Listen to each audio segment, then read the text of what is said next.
नमस्कार मंडळी, स्वागत आहे तुमचं अकस्मात मराठी हॉरर स्टोरीज या चॅनलवर. आजच्या व्हिडिओमध्ये आपण आपल्याच चॅनलच्या एका सबस्क्रायबरला आलेला सत्य अनुभव पाहणार आहोत.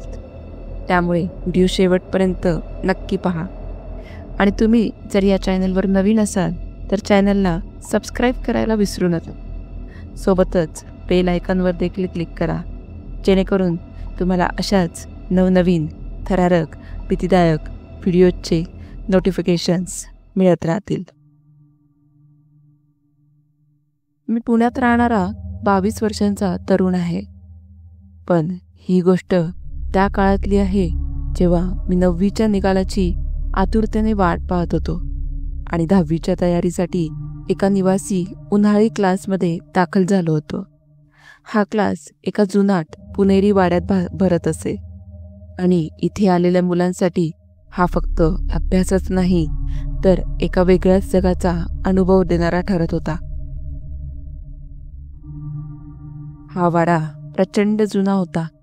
तळमजला आणि त्यावर 2 मजले. मध्यभागी मोठं अंगण जे प्रत्येक मजल्यावरून दिसे. प्रत्येक मजल्यावर सार्वजनिक शौचालय आणि स्नानगृहे होती. तळमजल्यावर मोठा जेवणखोलीसारखा भाग होता. सगळं अगदी जुन्या काळाच्या वाड्यांसारखं. पण इथे काहीतरी विचित्र होतं. सुरुवातीचे काही दिवस मजेत गेले. नवीन मित्र, नवीन वातावरण आणि अभ्यासाचा वेगळा अनुभव. पण त्या दिवशी जे रात्री घडलं ते माझ्या आयुष्याला कायमची कलाटणी देऊन गेलं. त्या रात्री असं काहीतरी घडलं ज्याने माझ्या जीवनभरासाठी ही जागा एक भयकथा बनवली. ती उन्हाळ्यातली एक साधी शांत रात्र होती. साधारण रात्रीचे 3 वाजले असावेत. मला अचानक लघुशंकेसाठी उठावं लागलं. खोलीच्या शेजारीच असलेल्या शौचालयात गेलो, पण तिथे प्रचंड दुर्गंधी होती. त्यामुळे तळमजल्यावरच्या शौचालयात जाण्याशिवाय पर्याय नव्हता. मी हळूहळू पायऱ्या उतरू लागलो. सर्वत्र अंधार होता. फक्त लांबवर मंद दिवा टिमटिमत होता.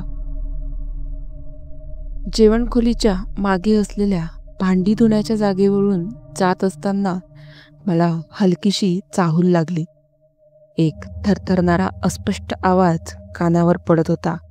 खर्र खर्र. मी थोडा पुढे गेलो आणि पाहिलं. तिथे एक वृद्ध स्त्री बसलेली होती. अंगावर मळकट साडी.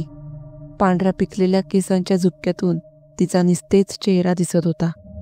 तिचे डोळे खाली झुकलेले आणि हातात एक जुनाट तांब्या. तोच तांब्या ती हळूहळू घासत होती. तेच हालचालींचं चक्र, तोच आवाज, त्याच हालचाली. रात्रीच्या त्या नीरवतेत हा आवाज अजूनच गडद वाटत होता. त्या जागी आधी कधीही कुणाला पाहिलं नव्हतं. रात्रीच्या वेळी स्वयंपाकघरात कुणी राहत नाही हे मला माहीत होतं. मला थोडी अस्वस्थता जाणवू लागली. नकळत माझ्या तोंडून निघालं, आई, तुम्ही एवढ्या रात्री भांडी का घासताय? पण ती स्त्री थांबली नाही. तिच्या हालचाली तशाच्या तशाच सुरू होत्या. मी हळूहळू मागे सरकलो. माझ्या हृदयाचा ठोका चुकत होता. काही क्षण मला वाटलं ही फक्त एखादी स्वयंपाकीण बाई असेल जी उशिरापर्यंत काम करत असेल. पण लगेच माझ्या मनात एक विचार आला की ही तर मुलांची वसतिगृह आहे. रात्री 10 नंतर कोणत्याही स्त्रीला आत येण्याची परवानगी नाही. मुख्य गेट आतून लॉक केलं जातं. त्यामुळे बाहेरचा कुणीही आत येऊ शकत नाही. संध्याकाळच्या जेवणानंतर भांडी दुसऱ्या दिवशी सकाळी धुतली जातात. मग आता ही बाई कोण आहे जी भांडी धुते? हळूहळू माझ्या मनात भीती खोलवर रुजू लागली. भीतीला अजून एकदा विचारलं, आई, तुम्ही ऐकताय ना? त्या क्षणी तिच्या हाताची गती थोडी मंदावली. पण न थांबता तिने आपलं डोकं थोडंसं वाकवलं आणि न दिसणाऱ्या चेहऱ्यानं थोडं पुढे सरकायला सुरुवात केली. आता माझ्या अंगावर रोमांच उभे राहिले. अचानक तिच्या शरीराची हालचाल वेड्यासारखी होऊ लागली. ती बसल्या बसल्या मागे पुढे हलू लागली, अगदी एखाद्या तुटलेल्या बाहुलीसारखी. मग हलक्या आवाजात गुणगुणायला सुरुवात केली. तिच्या स्वरात एक विचित्र कंपन होतं. जणू ते बोलणं नव्हतं, तर कुठल्या तरी तुटलेल्या आठवणींचा एक वेगळाच नाद होता. माझे पाय जमिनीला चिकटून गेले होते. मी कुठेही हालू शकत नव्हतो. जणू काही ती मला काहीतरी सांगत होती किंवा काहीतरी करायला भाग पाडत होती. माझ्या तोंडून आवाज देखील फुटत नव्हता. माझ्या हृदयाचा ठोका एवढा वाढला होता की मला वाटलं मी तिथेच कोसळेन. शेवटी माझ्या शरीराने स्वतःला सावरलं आणि मी वेड्यासारखा धावत सुटलो. मी झपझप जिने चढून खोलीत पोहोचलो. दार धडधडीत बंद केलं आणि आतून कडी लावली. पूर्ण शरीरावर पांघरून ओढून घेतलं आणि स्वतःला शांत करण्याचा प्रयत्न केला. दुसऱ्या दिवशी सकाळी मित्रांनी मला उठवायला बराच वेळ घेतला. मी अर्धवट बेशुद्ध अवस्थेत होतो. डोळे उघडले आणि पहिल्यांदा तळमजल्याकडे पाहिलं. तिथे काहीच नव्हतं. ना भांडी, ना पाणी, ना ती वृद्ध स्त्री. जेवणाच्या वेळी मी एका स्वयंपाकीन बाईला विचारलं, ताई, रात्री इथे भांडी कोण धुते? त्या बाईंनी मला विचित्र नजरेने पाहिलं आणि हसून म्हणाला, कोण धुते? रात्री इथे कोणीही येत नाही. आम्ही सकाळी साफ करतो. ते ऐकून माझ्या शरीरातून थंडगार लहर गेली. मग मी काल पाहिलं ते काय होतं?